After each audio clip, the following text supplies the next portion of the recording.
Hola y bienvenidos. Hoy vamos a meternos de lleno en uno de los mayores enigmas de la política. Uno de esos rompecabezas que vemos una y otra vez. Da igual la época. La pregunta es sencilla, pero la respuesta no lo es tanto. ¿Por qué hay gente que defiende a capa y espada a un líder político, incluso cuando todo apunta a que lo está haciendo fatal? Y ojo, no estamos hablando de gente malintencionada para nada. Hay algo mucho más profundo, más psicológico detrás. Seguro que a todo el mundo les suena el cuento, ¿no? El del traje nuevo del emperador. Pues es que es exactamente eso. El emperador va desnudo, todo el mundo lo ve, pero casi nadie se atreve a decirlo en voz alta. Vamos a usar esa imagen, esa metáfora, para desentrañar qué pasa en nuestra cabeza y en la sociedad para que ocurra esta especie de ceguera colectiva. Venga, pues vamos al lío. Y lo primero que hay que entender es que esta batalla no se libra en un parlamento ni en la calle. No, el primer campo de batalla, el más importante, está aquí dentro, en nuestra mente. A ver, todo empieza con un gesto que parece súper simple, ir a votar. Pero, ¿es solo eso? Para nada. Cuando votamos no solo elegimos a alguien, estamos diciendo, este soy yo, estos son mis valores, este es mi grupo. Y es justo ahí, en ese momento, donde empieza a montarse toda la estructura, toda la trampa. Hay un concepto clave para entender esto. Lo acuñó un psicólogo, Leon Festinger, y lo llamó disonancia cognitiva. Suena un poco técnico, pero es muy fácil de entender. Es esa sensación de malestar, de incomodidad mental brutal que aparece cuando tenemos dos ideas que chocan, que se dan de tortas en nuestra cabeza. Pensemos en el conflicto. Por un lado está la creencia de he votado bien, he elegido a la persona correcta. Es una creencia importante. Pero por otro lado, se empiezan a ver pruebas de que esta persona lo está haciendo rematadamente mal. ¿Qué pasa? Que esas dos ideas no pueden vivir juntas, es imposible. Una tiene que ganar. Y aquí viene lo bueno. Para solucionar esa tensión insoportable, nuestro cerebro, que es muy listo para lo que quiere, coge un atajo. ¿Y cuál es el atajo más fácil? ¿Aceptar que nos hemos equivocado con todo el dolor que eso supone? No. Es mucho más sencillo proteger el yo, la coherencia interna.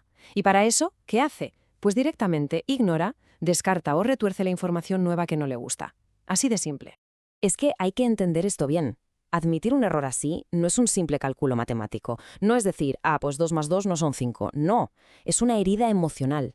Es un golpe directo a nuestra autoestima, a la imagen que tenemos de nosotros mismos como personas inteligentes y con buen criterio. Y claro, antes de dejar que ese edificio se venga abajo, somos capaces de construir los andamios más locos, las justificaciones más enrevezadas, con tal de no admitir que hay una grieta en los cimientos. Vale, hasta aquí la lucha interna, pero la cosa se complica aún más. Porque no es solo qué hacemos con la información que nos llega, es que a lo mejor ni siquiera la estamos viendo como es. El problema empieza mucho antes. Y esto nos lleva a un efecto que es fascinante y un poco terrorífico, el efecto Dunning-Kruger. La idea es, para que nos entendamos, que cuanto menos se sabe de algo, menos capaz se es de darse cuenta de la propia ignorancia y de la incompetencia de los demás. Llevada a la política es demoledor. Si alguien no tiene ni idea de economía, por ejemplo, ¿cómo va a juzgar la política económica de un líder? Pues no puede. Así que se agarra a lo que sí entiende. Si es carismático, si habla bien, si parece seguro de sí mismo. Y que nadie se crea a salvo, que esto no es cosa de los demás. Hay otro sesgo que nos afecta a todos. Da igual lo listos que nos creamos. El sesgo del punto ciego. Es esa tendencia a ver la paja en el ojo ajeno, pero no la viga en el nuestro. Vemos los sesgos y los prejuicios en los demás con una claridad meridiana. Pero los nuestros, ¿qué nuestros? Si somos superobjetivos. Pues no. Al final, el resultado de todo esto es como si viéramos la realidad con unas gafas de un color determinado. Unas gafas que hacen que la incompetencia técnica sea casi invisible, que el carisma brille mucho más que los datos fríos y que la lealtad a nuestro equipo sea lo único que importe. Y lo más loco de todo es que no nos damos cuenta de que llevamos las gafas puestas. Creemos que vemos el mundo tal y como es. Vale, hemos hablado de lo que pasa dentro de la cabeza. Pero claro, no vivimos en una burbuja, somos seres sociales.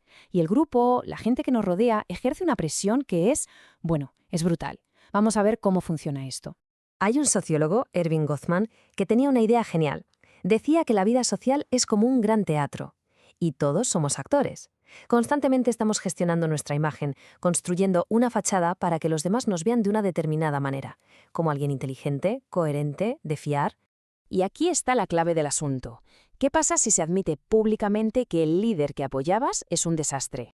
Pues que no es solo decir me equivoqué. Es tirar abajo esa fachada que tanto ha costado construir. Es confesar delante de todo tu círculo, amigos, familia, compañeros, que tu juicio falló, que no eres tan listo como parecías. El coste social, la vergüenza, puede ser altísimo. Y así, sin darnos cuenta, caemos en lo que podríamos llamar la trampa de la lealtad tribal. Fijaos en los pasos. Primero, te identificas con un grupo, los míos. Segundo, adoptas al líder de ese grupo como si fuera el tuyo. Tercero, defender a ese líder se convierte en realidad en defender tu propio sitio en el grupo. Y el paso final, el más peligroso. Cualquier crítica al líder ya no es una opinión, es un ataque directo a tu tribu y a ti. Bueno, pues ya estamos llegando al final del recorrido. Y aquí es donde todas las piezas encajan. La pregunta, entonces, vuelve a ser la misma del principio. Si todo esto es así, ¿por qué cuesta tanto decir simplemente, oigan, que el emperador va desnudo? Porque, como ya hemos ido viendo, el problema no es que falte información. No es una cuestión de no entender los datos. Es algo muchísimo más visceral y complejo. Es que admitir la verdad en este contexto es una tarea titánica. Exige, primero, tragarse el orgullo y aceptar la vergüenza de haberse equivocado. Segundo, prepararse para el posible rechazo del propio grupo, de tu gente. Y tercero, y esto es lo más duro, exige desmontar una pieza fundamental de quién creías que eras, de tu propia identidad. Y así llegamos a la conclusión, una conclusión tan sencilla como desoladora. Para la mayoría, el coste emocional y social de admitir el error es sencillamente demasiado alto, inasumible. Así que nuestro cerebro, de forma casi inconsciente, hace un cálculo rápido y la conclusión es clara. Es emocionalmente más barato seguir manteniendo la ficción que pagar la deuda que tenemos con la verdad. El problema, por tanto, no es la falta de pruebas. El problema es que la mente ya tiene un plan para esas pruebas antes incluso de que lleguen. Y esto nos deja con una pregunta final, una que flota en el aire. ¿Qué hace falta entonces para romper este círculo?